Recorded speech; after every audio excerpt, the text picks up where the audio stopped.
India's missile launch could affect the global arms race. I discussed the implications with Joseph Cirincione, a former director for non-proliferation at the Carnegie Endowment for International Peace. According to him, this launch sends a message to Russia, the United States, China, and the rest of the world. Right now, only the United States, Russia, China, France, and Britain have these kinds of missiles. India developing one puts pressure on China to increase its nuclear capabilities. It's this kind of arms control spiral you'd like to prevent. Do you believe, Joseph, that the United States should take the lead in nuclear disarmament? Not only do I think that, the President of the United States thinks it.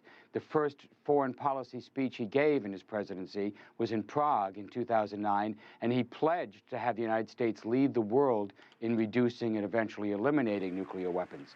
The biggest failure of the President's administration, in my view, is that he has not done this. We are still stuck with the Cold War arsenal.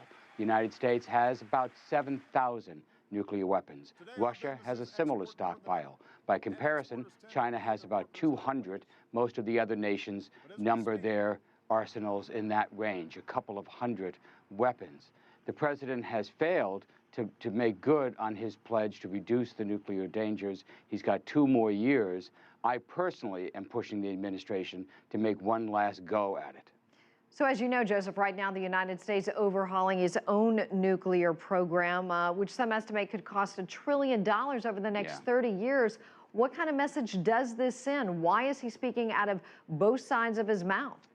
Yeah, you definitely have a big gap between the President's policy and the procurement going on by the Pentagon. The contracts for nuclear weapons are racing ahead. This budget is going to be the biggest ever. We're going to spend probably around $55 billion this year on nuclear weapons and related programs. The President has got to reassert his policy to get a grip on this. Otherwise, we look like hypocrites. We say we're in favor of reducing nuclear dangers, but we're completely we're redoing the entire Cold War arsenal with new bombers, new subs, new missiles, bringing these weapons well into the middle of the 21st century.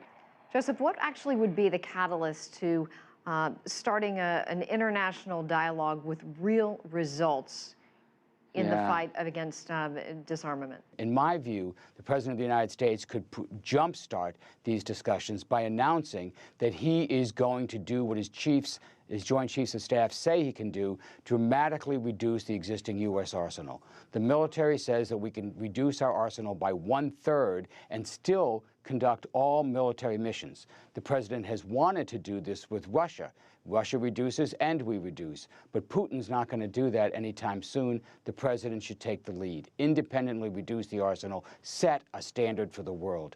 In my view, that is a doable and dramatic gesture that could get talks moving in a much more positive direction.